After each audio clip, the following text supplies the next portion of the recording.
প্রধান উপদেষ্টা ডক্টর মোহাম্মদ ইউনূস এবং তার অন্তর্বর্তীকালীন সরকারকে পূর্ণ সমর্থন জানাতে গত শুক্রবার নিউ ইয়র্কে একত্র হন বিশ্ব নেতারা। তারা বলেন, বাংলাদেশের এই গুরুত্বপূর্ণ সময়ে গুরুত্বপূর্ণ পরামর্শ ও সহযোগিতা দেওয়ার অঙ্গীকার করেন তারা। সেই সঙ্গে তারা উল্লেখ করেন, অন্তর্বর্তীকালীন সরকারের শাসনামলে বাংলাদেশ উল্লেখযোগ্য অগ্রগতি অর্জন করেছে। তবে 16 বছরের দুর্নীতি, শোষণ এবং অপশাসনে বাংলাদেশ বড় ধরনের চ্যালেঞ্জের মুখোমুখি। অন্তর্বর্তী সরকারকে দেশ পুনর্গঠনে এবং অর্থনৈতিক পুনরুদ্ধার কার্যক্রমে সহযোগিতার আশ্বাস দেন বিশ্ব নেতারা। বিশ্ব নেতাদের এই পূর্ণ সমর্থনের তাৎপর্য কি? এই প্রেক্ষাপটে আমাদের আজকের আলোচনা। দর্শক, আমি ফারনাজ জুই সবাইকে আমন্ত্রণ জানিয়ে শুরু করছি দেশ টেলিভিশনের নিয়মিত আয়োজন দেশ সাম্প্রতিক। নিবেদন করছে Arail angle channel and square বার। আন্তর্জাতিক সম্পর্ক বাংলাদেশ, এই শিরোনামে আজকের আলোচনা এগিয়ে নিতে স্টুডিওতে আছেন দুজন সম্মানিত অতিথি। চলুন একে একে পরিচিত হই। আছেন হুমায়ুন কবির, সাবেক রাষ্ট্রদূত ও আন্তর্জাতিক সম্পর্ক বিশেষজ্ঞ। সেই সঙ্গে আরও আছেন অধ্যাপক ডক্টর এম শাহিদুজ্জামান, আন্তর্জাতিক সম্পর্ক বিশ্লেষক, সাবেক অধ্যাপক, ঢাকা বিশ্ববিদ্যালয়। দুজনকে আমন্ত্রণ জানাচ্ছি আজকের আলোচনায়।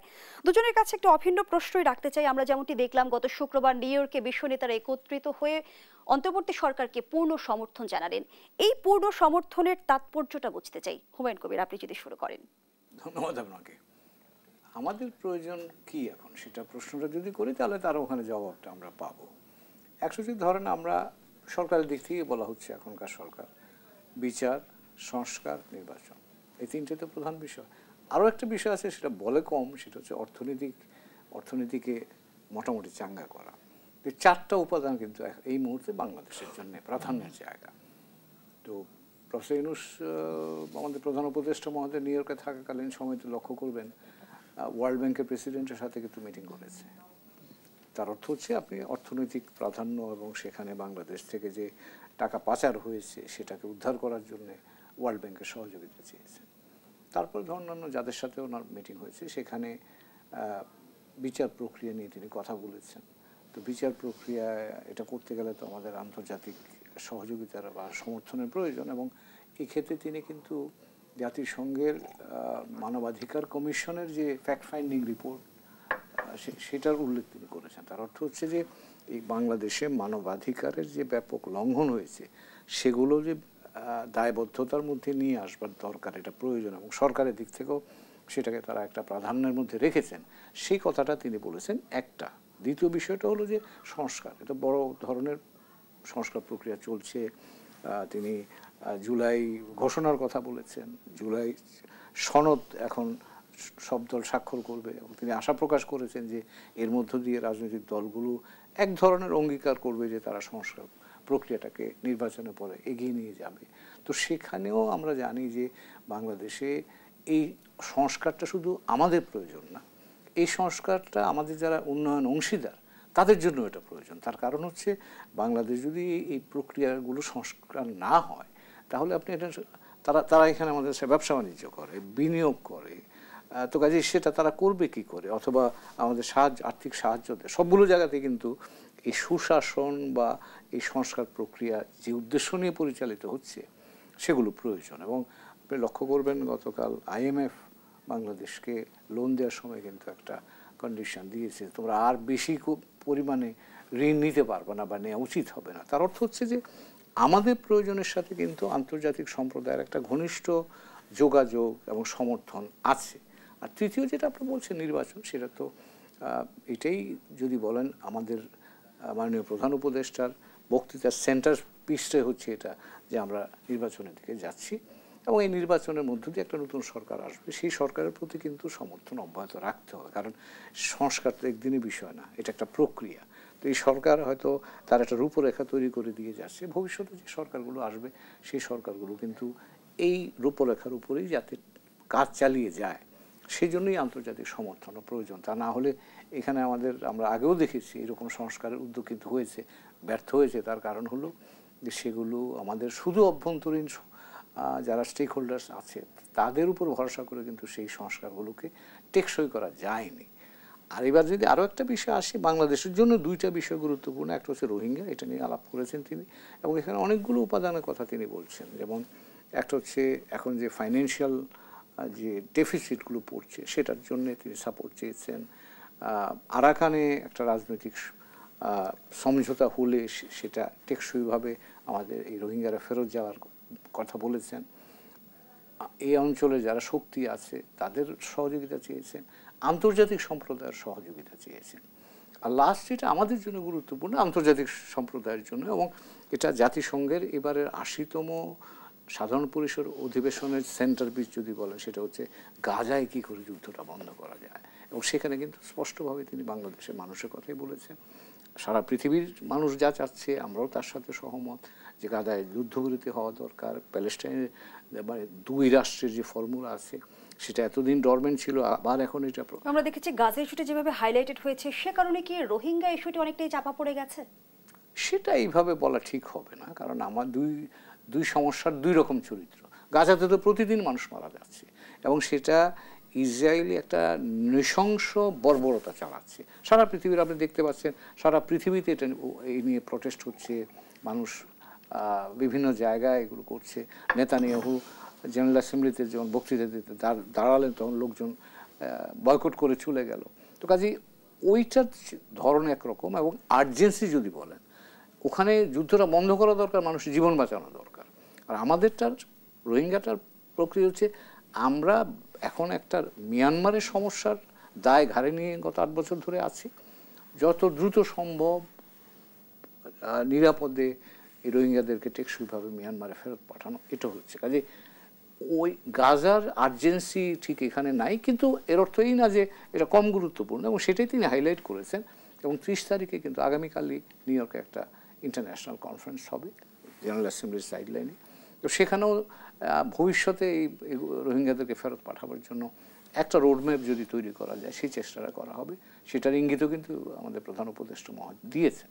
তো কাজেই আপনি যদি বাংলাদেশের দিক থেকে দেখেন তাহলে বাংলাদেশের প্রয়োজন এবং বাইরের পৃথিবীর বিষয়াবলী যেগুলো আমাদের সাথে সম্পৃক্ত সে সবগুলোর ব্যাপারে কিন্তু আমাদের প্রধান উপদেষ্টা মহোদয় পৃথিবীর দৃষ্টি আকর্ষণ বা আন্তর্জাতিক সম্প্রদায়ের দৃষ্টি আকর্ষণ করার চেষ্টা করেছেন। এবং সেই কারণে আমার কাছে মনে হয় যে এবার বক্তৃতাটা মোটামুটি ব্যালেন্সড একটা বক্তৃতা। আমাদের প্রয়োজন এবং বৈশ্বিক বিষয়গুলোর সাথে আমাদের সম্পৃক্ততার বিষয়গুলো তিনি স্পষ্ট করে তুলে এনেছেন। অসংখ্য ধন্যবাদ জানাচ্ছি জনাব হুমায়ুন কবির। জনাব এম শাহিদুজ্জামান, যেমনটি বলছিলাম যে প্রধান উপদেষ্টার প্রতি বিশ্ব নেতারা যে পূর্ণ সমর্থন জানালো তার তাৎপর্য কি, সেই সঙ্গে একটু জানতেই চাই যে প্রধান উপদেষ্টার এই সফরে আসলে কূটনৈতিক অর্জন যদি আমরা জানতে চাই সেগুলো আপনার দৃষ্টিকোণ থেকে কি? ধন্যবাদ। বন্ধু রাষ্ট্রদূত হুমায়ুন খুব ইফেক্টিভলি সমস্ত আন্তর্জাতিক প্রেক্ষাপটটা কভার করেছে, আমিও মূলত একমত। তবে আমি যদি কিছুটা ভিন্নতাও আনতে চেষ্টা করি, দেখেন তার এই ভিজিট প্রয়োজন ছিল, তাতে কোনো সন্দেহ নাই। আন্তর্জাতিক ক্ষেত্রে বাংলাদেশের যে এখনও যে এই চিফ অ্যাডভাইজারের সরকার একটা কার্যকর ভূমিকা রাখছে, যে দেশের যে কয়েকটি টার্গেট সেগুলো অর্জন করতে, সেগুলো তিনি উত্থাপন করেছেন জাতিসংঘে।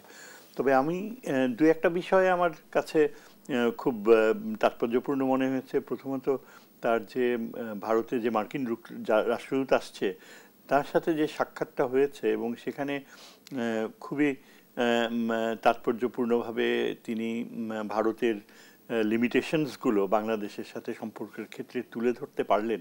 এটা মানে দীর্ঘ সময় আমরা কখনো বাংলাদেশের কোনো সরকার প্রধানকে দেখিনি যে এতখানি অনেস্টলি তুলে ধরা। যেমন প্রথমে তিনি বললেন যে সার্ক প্রক্রিয়াকে ভারত একেবারেই ইয়ে করে দিচ্ছে, ধ্বংস করে দিচ্ছে।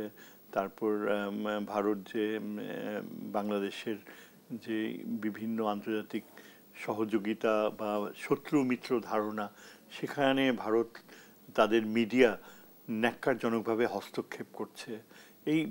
এটা অবশ্য খুবই প্রয়োজন ছিল বলা। আরেকটা ব্যাপার ছিল যেটা হলো যে ওই আমাদের যে আগামীতে যে বিচার প্রক্রিয়া হবে শেখ হাসিনাকে ফেরত দেওয়ার ব্যাপারটা, এই ব্যাপারেও ভারত কোনো সহযোগিতা করছে না। এবং এই যে ভদ্রলোক যাকে জানানো হলো তিনি খুবই গুরুত্বপূর্ণ। আমার সুযোগ হয়েছিল সেনেট সাবকমিটি হিয়ারিংসে এই তার সম্পর্কে তাকে যে ইন্টারভিউ করছিল সেটা শোনার। বেশিরভাগই যারা 4-5 জন প্রশ্ন করছিল তার মধ্যে সেনেটর টেড ক্রুজ ছিল, যে বলতে গেলে একদম আলট্রা রাইটিস্ট রিপাবলিকান টেক্সাস থেকে। তারপর অন্য 4-5 জন যারা সেনেটর ছিল সবাই কিন্তু তাকে যেভাবে প্রশ্ন করছিল তাতে মনে হয় যেন মার্কিন যুক্তরাষ্ট্র অত্যন্ত আগ্রহী ভারতের সাথে একটা স্বাভাবিক অর্থনৈতিক সম্পর্ক গড়ে তুলতে, ভারতের আস্থা আবার ফেরত আনতে, এবং তারা সবাই তাদের উদ্দেশ্য ছিল এটা দেখা যে ভারত যেন কোনোভাবেই চীনের দিকে ঝুঁকে না পড়ে।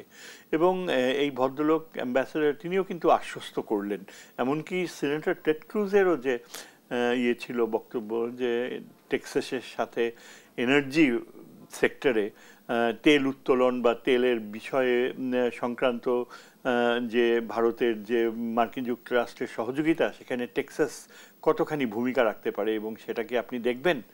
এবং যখন এই মার্কিন রাষ্ট্রদূত যিনি যাচ্ছেন, প্রত্যেকটা প্রশ্নেই তিনি কিন্তু ইতিবাচক উত্তর দিয়েছেন।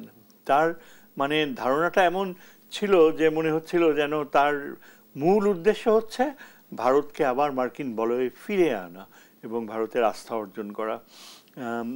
তো সেদিক থেকে দেখতে গেলে প্রফেসর ইউনূসের সাথে যে দেখা করার প্রয়োজনীয়তা দেখা দিল, সেটা অবশ্য তিনি এর আগে একটা অন্য যেই অফিসটা হোল্ড করছিলেন স্টেট ডিপার্টমেন্টে, সেটার প্রেক্ষাপটেই বোধহয় তার সাথে দেখা করতে চেয়েছে। তো এটা আমার মনে হয় খুব উপকারী হয়েছে, কারণ এই রাষ্ট্রদূত এমনই একটা ধারণা দিয়েছেন প্রফেসর ইউনূসকে, যতদূর বুঝতে পারলাম, যে মার্কিন যুক্তরাষ্ট্র অবশ্যই এটা, তিনি রাষ্ট্রদূত হিসেবে এটা খেয়ালে রাখবেন যে বাংলাদেশের যে স্বার্থ এবং ভারতের স্বার্থ থেকে বাংলাদেশকে আলাদা করে দেখার যে অ্যাবসলিউটলি আমেরিকান স্বার্থেই যে প্রয়োজনীয়তা, সেটা তার ভুল হবে না, এই ধরনের একটা ধারণা দিয়েছে। তো আমার কাছে মনে হয়েছে যে প্রফেসর ইউনূসের এটা একটা ভালো অর্জন ছিল।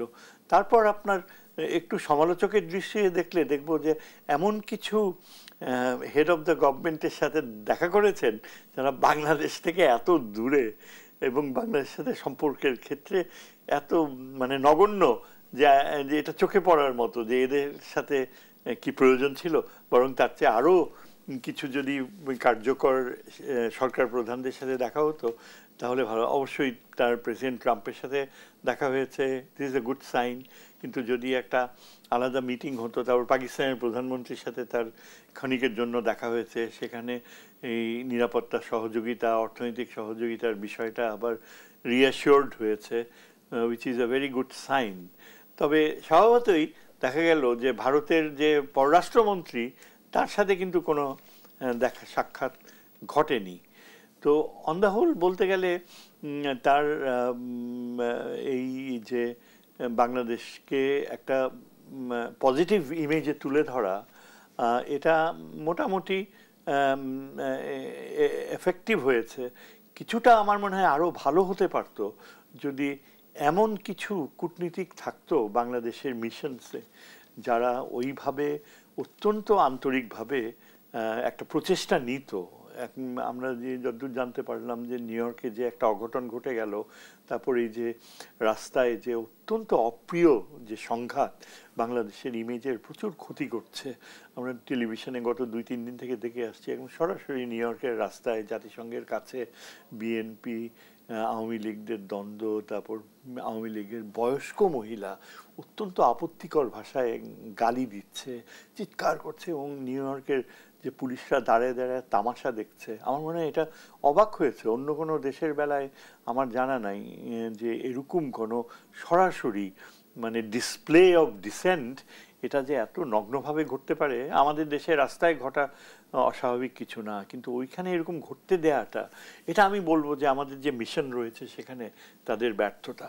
এবং এই যে ব্যর্থতা তাদের, এটা কেন হয়েছে সেটা সম্পর্কেও কিন্তু প্রচুর তথ্য রয়েছে, যে এমন এমন কিছু কূটনীতিক রয়েছে যাদের হয়তো সেখানে না থাকাটাই ভালো ছিল, হয়তো অন্য কোথাও পোস্টিং হলে ভালো হতো। আবার এমনও কথা শোনা গিয়েছে যে নেপাল থেকে একজন কূটনীতিক যার ব্যাকগ্রাউন্ড খুবই প্রশ্ন সাপেক্ষ, তাকে বিশেষভাবে ডেকে নেওয়া হয়েছে এই অভ্যর্থনা বিষয়গুলো এগুলো দেখার, যার ফলে বেশ খানিকটা বিব্রত। শুধু প্রফেসর ইউনূস বিব্রত হয়েছে এটা বললে যথেষ্ট নয়, আমার মনে হয় বাংলাদেশের জন্য একটা ইমেজ ক্ষতিগ্রস্ত হয়েছে। তাছাড়া আমাদের ভালো কূটনীতিক রয়েছে প্রচুর, অন্য দেশে রাষ্ট্রদূত হিসাবে রয়েছে, তাদেরকে বরং যদি নেওয়া হতো সেখানে আমি বুঝলাম না আমাদের পররাষ্ট্র উপদেষ্টা কতখানি কার্যকর তিনি সার্থকতা দেখাতে পেরেছেন। তিনি নিজেই তো সফরসঙ্গী ছিলেন এবং এটা নিয়ে বেশ সমালোচনার ঝড়ও কিন্তু উঠছে মিডিয়াতে যে এটা ব্যর্থতা এবং পররাষ্ট্র উপদেষ্টা এখানে এমন কিছু অ্যাপয়েন্টমেন্টস রেখেছেন যারা কিন্তু সরাসরি, যেমন একজন মহিলাকে দেখলাম প্রফেসর ইউনূসের ডান পাশে, আইভি রহমান নাম, তিনি একটা কলেজের বোধহয় ছাত্রী নেত্রী ছিলেন ছাত্রলীগের, এবং হঠাৎ রাতারাতি আওয়ামী লীগের সময়ে খুব দ্রুত গতিতে একটা অবস্থানে চলে যেয়ে শেষ পর্যন্ত আমি জানি না কীভাবে শেষে পররাষ্ট্র মন্ত্রণালয়ে তিনি যোগ করেছেন। আমি অবাক হয়ে দেখলাম যে প্রফেসর ইউনূসের ডান পাশে দাঁড়ানো এবং বক্তব্য দিচ্ছে, এবং মিডিয়াতে বলা হচ্ছিল যে এই মহিলা এখনও ওপেনলি মিডিয়াতে এই ইউনূস সরকারের বিরুদ্ধে বক্তব্য দিয়ে থাকেন। তাহলে এই ধরনের বৈপরীত্য কিভাবে অ্যালাউ করা হচ্ছে? এবং আমার তো সন্দেহ হয় যে এই যে আগামী 2-3 দিন রয়েছে, তারপর কালকে একটা খুব গুরুত্বপূর্ণ রোহিঙ্গা কনফারেন্স রয়েছে, সেখানে যেন কোনো বিব্রতকর ডিসপ্লে না হয় সেই দিকটায় নজর রাখা। যেমনটি গণমাধ্যমে তথ্য এসেছে যে 104 জন সফর সঙ্গী নিয়ে জাতিসংঘে গেছেন প্রধান উপদেষ্টা, সেটা নিয়েও প্রশ্ন উঠছে, প্রয়োজনীয়তা নিয়েও প্রশ্ন উঠছে। সে আলোচনায় ফিরতে চাই বিরতির পর। দর্শক, দেশার প্রতীকে রিপোর্ট একটা বিরতি নিচ্ছি, সাথেই থাকুন। আবারও আমন্ত্রণ, আপনারা দেখছেন দেশ টেলিভিশনের নিয়মিত আয়োজন দেশ সাম্প্রতিক, নিবেদন করছে Arail angle, channel and square বার। আমরা আবারও ফিরছি আলোচনায়। জনাব শাহিদুজ্জামান, যে আলোচনায় আমরা ছিলাম, এবার প্রধান উপদেষ্টা 104 জন সফর সঙ্গী নিয়ে যুক্তরাষ্ট্রে গেছেন, সেই তালিকা নিয়েও আমরা দেখছি যে অনেক প্রশ্ন উঠেছে, প্রয়োজনীয়তা কি সেটি নিয়েও অনেকে বিচার বিশ্লেষণ করছেন। এক্স্যাক্টলি, আপনি এই বিষয়টা আমার মনে হয় একেবারে রাইটলি তুলে ধরেছেন, এবং এটা নিয়ে প্রচুর সমালোচনাও হয়েছে আর হবেও আগামী কয়েকদিনের ভিতর। এখানে বেসিক প্রশ্নটা যেটা উঠে যে এরা যে এতজন ইনক্লুডেড হয়েছে, সেখানে প্রফেসর ইউনূসের কনসেন্ট ছিল, তার অ্যাটিটিউড কেমন ছিল? এখন এখানে কি কোনো হিউমেইন অ্যাপ্রোচ নেওয়া ঠিক হবে, যেখানে আমাদের বাজেট টাকা থেকে এত বিশাল একটা অ্যামাউন্ট চলে যায়, ডেইলি অ্যালাউয়েন্স এক একজনের জন্য, it's not a matter of joke, এবং টোটাল অ্যামাউন্ট ধরতে গেলে শোনা যায় যে 600-700 কোটি টাকা নাকি খরচ হচ্ছে এতজন দেশে। Absolutely unnecessary. আমি ঠিক যেটা আপত্তিজনক মনে হয় কি, তার এই পররাষ্ট্র মন্ত্রণালয় নয় বাদ দিলাম, সেখানে তারা যারা ডেস্ক দেখে তারা তো অবশ্যই থাকা উচিত। তারপর এই পলিটিশিয়ানদের নিয়ে এত কোনো প্রয়োজনই ছিল না, একেবারেই অপ্রাসঙ্গিক, এবং এটা খুবই আপত্তিজনক, এবং এদের খরচ বহন করছে সরকার। আপনি ধরেন বিএনপির কথা ধরা হয়, একজন যে বিএনপির সেকেন্ড পার্সন যে নিয়েছে পররাষ্ট্রনীতি উপদেষ্টা, তার সম্পর্কে অলরেডি আপনার বিভিন্ন তথ্য বের হচ্ছে যে তার সিভি, সে কেমব্রিজে নাকি পড়াশোনা করেছে, সোশ্যাল ম্যানেজমেন্ট নাকি সের ডিগ্রি। দেখা যাচ্ছে যে কেমব্রিজের ইয়েতে তার ওই নামে কেউ নাই, এবং তিনি যে সময় দাবি করেছেন যে ডিগ্রি নিয়েছেন, ওই সময় নাকি ওই ডিপার্টমেন্টই খোলা হয় নাই। তিনি দাবি করেছেন 2012 সালে, অথচ ওই সাবজেক্টটাও কেমব্রিজে ওপেন করা হয়েছে 2015 সালে। এইসব ডিটেলস পর্যন্ত বের হয়ে আসছে। Then why do you have to take, কার স্বার্থে নিয়ে যান? তারপর ধরেন এই যে ছাত্র নেতাদের, এদের ব্যাপারটাও যা ঘটে, এদের সম্পর্কে আমার মন্তব্য না করাই ভালো। আর আরেকটা হলো যে 112 জন সংখ্যায় কারা ছিল রিয়েলি বুঝতে পারছি না। আপনি যদি ধরেন 10-12 জনের মতো, আর তারপর সিকিউরিটি কনসার্ন পিপল মেবি 7-8 জন হতে পারে খুব বেশি হলে। মানে আমার কাছে তো ম্যাক্সিমাম মনে হয় 25-30 জনের বেশি হওয়ার প্রশ্নই ওঠে না। আপনি যদি একেবারে, কিন্তু 100-ও পার ক্রস করে যায়, এটা তো এই হাসিনার সময়ও বোধহয় এরকমই ছিল, কিংবা এরকম 150-200 জনের সফর সঙ্গীর তালিকা আমরা দেখেছি সে সময়, ওই সময়। হ্যাঁ, সেটা না হয় বোঝা যেত একটা পলিটিক্যাল গভর্নমেন্ট, তার অনেক ফাংশনারিজ রয়েছে, she has to use her propaganda device, legitimacy একটা গড়ে তোলার জন্য দরকার হয়। কিন্তু প্রফেসর ইউনূসের তো তেমন কোনো প্রয়োজন নাই, and there is no need for him to be humane এটা এই বিষয়ে। কেননা তার তো প্রথমেই তার দৃষ্টিভঙ্গি ছিল গতবার যে তিনি 7 জনের বেশি নেবেন না। তার ইনস্টিংক্টটা ঠিক ছিল, ওরকমই হওয়া উচিত। তো আমার কাছে এটা খুব একটা মানে শুভ ইঙ্গিত মনে হচ্ছে না। আই এম ওয়ারিড, কেননা এই যে বাইরেও আমার মনে হয় এটা দৃষ্টিকটু মনে হবে ওয়েস্টার্ন মিডিয়ার কাছে, যে ফান্ডিংয়ের প্রশ্ন, IMF, ওয়ার্ল্ড ব্যাংক, তাদের কাছে ভবিষ্যতে লোন চাওয়া, এইগুলো দৃষ্টিকটু মনে হবে এবং তাদের একটা মানে স্ট্রং ক্রিটিসিজম ডেফিনেটলি হবে। এখন প্রফেসর ইউনূস ঢাকায় ফিরে আসার পরে এটা নিয়ে তো তাকে ফেস করতে হবে, মিডিয়াকে ফেস করতে হবে, তারপর আপনার পলিটিক্যাল পার্টিসগুলোর ব্যাপারে আমার মনে হয় তিনি যথেষ্ট দুর্বল হয়ে যাচ্ছেন এবং এটা অ্যাকচুয়ালি দুর্বলতার ইঙ্গিত। আপনি ইলেকশনের কথা তো আমরা ভাবছি, অবশ্যই একটা ইলেকশন হওয়া উচিত, তিনি আশ্বাস দিচ্ছেন, কিন্তু সেখানে ওই যে মানে ইলেকশন ফ্রি অ্যান্ড ফেয়ার হবে সেই নিশ্চয়তাটুকু কিন্তু এখনো কোর ইস্যুসগুলো টাচও করা হয়নি। যেমন আগেকার ইলেকশনগুলোর ব্যাপারে একটা বড় সীমাবদ্ধতা থাকতো কি ইলেকশন ইঞ্জিনিয়ারিং, যেখানে আপনার ইন্টেলিজেন্স এজেন্সিসগুলো ইন্টারফিয়ার করতো। এখন এই যে তার যে কমিশনগুলো করা হয়েছে, এই বদিউল মজুমদার এদের কমিশনে কিন্তু কত রকমের আচরণবিধির কথা বলা হয়েছে যে তারা পলিটিক্যাল পার্টিস, কিন্তু যেগুলো আপনার খুবই ম্যাটার করে, সেন্সিটিভ, সেগুলো কিন্তু একদম টাচ করা হয় নাই। ইন্টেলিজেন্স বডিজগুলোর চিফসদেরকে ডেকে আনা, ইন্টারভিউ করা, তারপর ওইখানে ইলেকশন কমিশনও তো এই ব্যাপারে কিচ্ছু বলছে না। তার মানে কি প্রফেসর ইউনূস ধারণা দিচ্ছে ওইখানে যে ইলেকশন সবই ঠিক মতো, but is he in control, উনি কি সত্যি সত্যি পারবেন এখানে? তারপর এখানে আপনার ধরেন যে আমলাতন্ত্রে যারা রয়েছে পররাষ্ট্র নীতির ক্ষেত্রে, সেখানে যেটা আমার মনে হয়, আমি এটা অ্যাজ অ্যান একাডেমিক এই বিষয়টা আমি উত্থাপন করতে পারি যে আমাদের ন্যাশনাল সিকিউরিটি অ্যাডভাইজার যিনি রয়েছেন অত্যন্ত দক্ষ এবং অত্যন্ত অভিজ্ঞ একজন কূটনীতিক, যদিও বাংলাদেশের জন্য তার সার্ভিস খুবই সীমিত পর্যায়ের ছিল, কিন্তু তার যে গুরুত্ব সেখানে তিনি কি ঠিক মতো আগামী মাসগুলোতে রোহিঙ্গা প্রশ্ন যেমন তিনি কি ফাংশন করতে পারবেন? জাতিসংঘে কালকে যে অধিবেশনটা হচ্ছে সেখানে এই ফরেন ন্যাশনাল সিকিউরিটি অ্যাডভাইজারই তো মুখ্য ভূমিকায় থাকবেন। তো কিন্তু সেখানে তো পররাষ্ট্র অ্যাডভাইজারের একটা গুরুত্বপূর্ণ রোল থাকে, দেয়ার ফাংশনস ওভারল্যাপ। এবং নির্বাচন সামনে রেখে কিন্তু আমরা দেখেছি বিগত সময়ে যে আমাদের অভ্যন্তরীণ রাজনীতিও সহিংস হয়ে ওঠে, সেখানে আসলে যদি বলি মোকাবেলায় সরকারের প্রস্তুতি কেমন, সে আলোচনায় ফিরব পরবর্তী অংশে। এ পর্যায়ে ধন্যবাদ জানাচ্ছি ডক্টর এ শাহিদুজ্জামান। জনাব হুমায়ুন কবির, যেমনটি আমরা দেখেছি বিগত সময়ে স্বৈরাচারী শাসনামলে 200 জন সফর সঙ্গে নিয়েও জাতিসংঘের অধিবেশনে যোগ দিয়েছে, রাষ্ট্রের শত শত কোটি টাকা খরচ হয়েছে। এবারও আমরা দেখছি অন্তর্বর্তী সরকারের শাসনামলে 104 জন সফর সঙ্গীর তালিকা এসেছে, সেই তালিকা নিয়েও নানা প্রশ্ন এসেছে এবং রাজনীতিবিদদের কেন যুক্ত করা হলো, জাতিসংঘের রাজনৈতিক দলের প্রতিনিধিদের আসলে ভূমিকা কি, সবকিছু মিলিয়ে জানতে চাই। ধন্যবাদ আপনাকে। আপনার প্রশ্নের শেষ অংশটা দিয়ে শুরু করি। জাতিসংঘের এই সাধারণ পরিষদের অধিবেশনে বিভিন্ন দেশের রাজনৈতিক নেতৃবৃন্দ যান।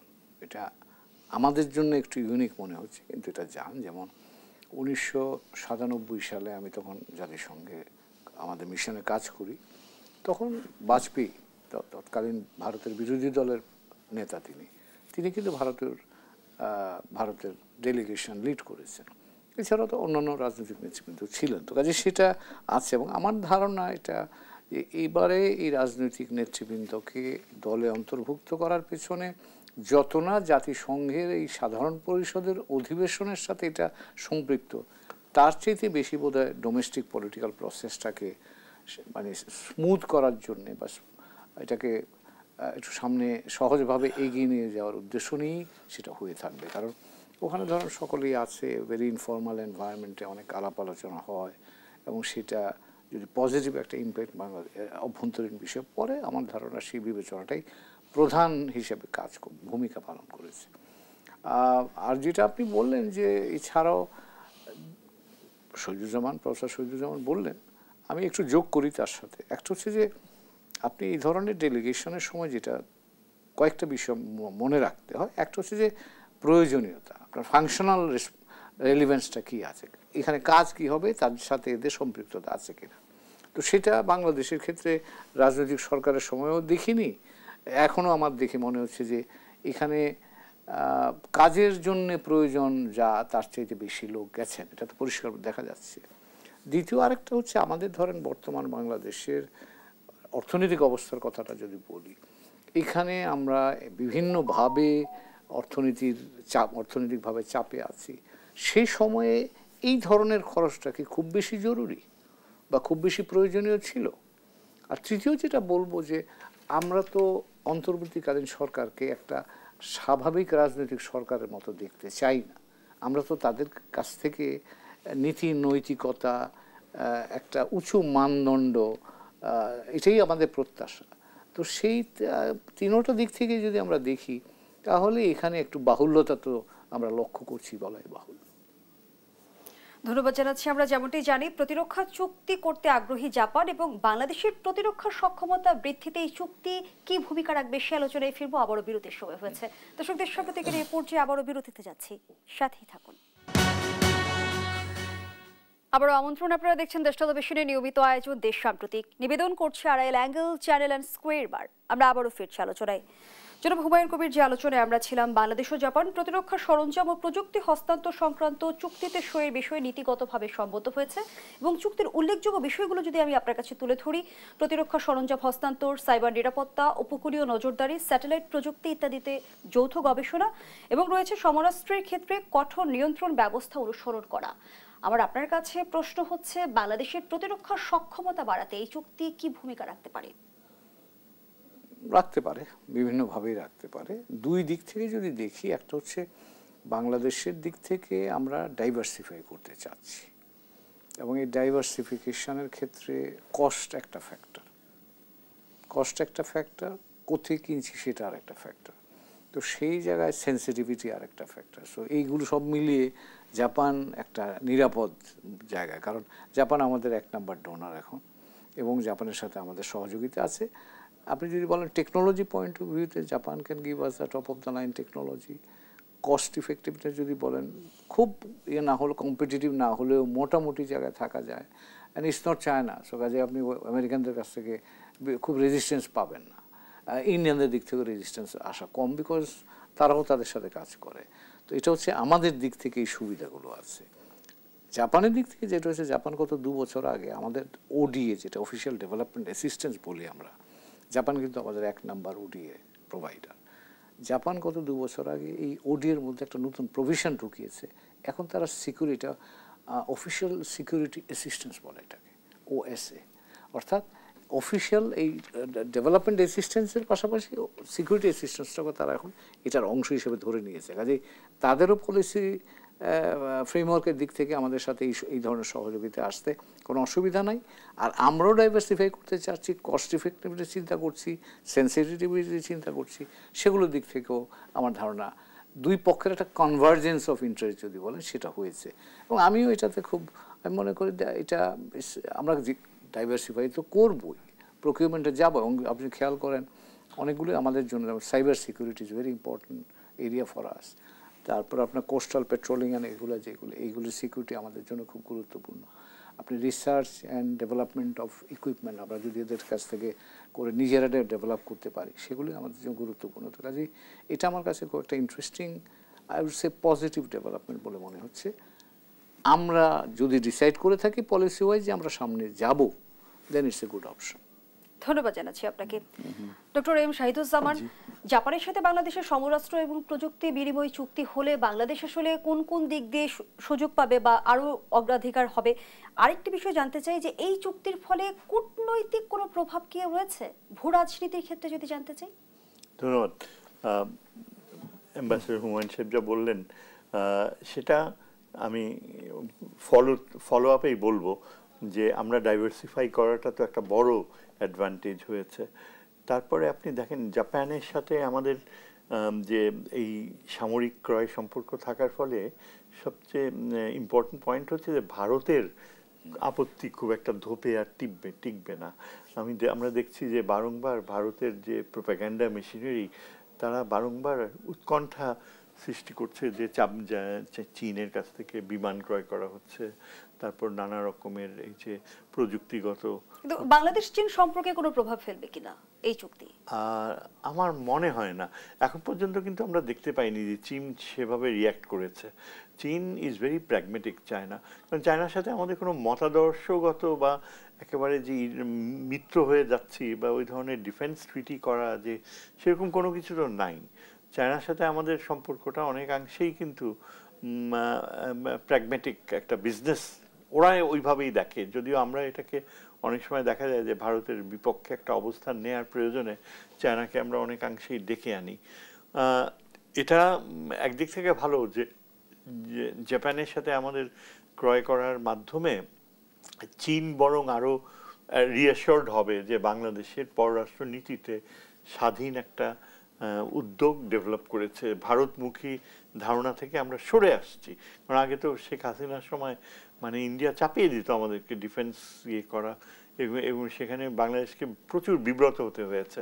এখন আমরা ওই দিক থেকে বের হয়ে এসে আর যেসব আইটেমসগুলো কেনা হচ্ছে জাপান থেকে, সেগুলো কিন্তু অত্যন্ত প্রযুক্তিগত দিক থেকে ফরওয়ার্ড লুকিং, যে আমাদের বাস্তবতার নিরিখে আমরা যে ধরনের সীমাবদ্ধতার মাধ্যমে যে আমাদের যে ল্যান্ডলকড স্ট্যাটাস, জিওপলিটিক্যাল লিমিটেশনসের মাধ্যমে ভারতের যে হাইপোথেটিক্যাল থ্রেট বা মায়ানমারের হাইপোথেটিক্যাল থ্রেট মিট করতে গেলে আমাদের ধরেন মধ্যপ্রাচ্যের দেশগুলোর মতো অনেকগুলো বিমান, তারপর প্রজেক্ট করার মতো এক্সিবিশনিস্ট ওয়েপন্স কেনা, সেগুলোর দিকে আমরা না ঝুঁকে সিলেক্টিভলি জাপানের যে উন্নত প্রযুক্তি, যে আর বলতে গেলে জাপানও তো এখন বিশ্ব অস্ত্র বাজারে প্রবেশ করেছে, সেখানে বাংলাদেশের সাথে তারা অলরেডি একটা বিশেষ সম্পর্ক রয়েছে, যেটা হুমায়ুন বলল যে বিগেস্ট ডোনার।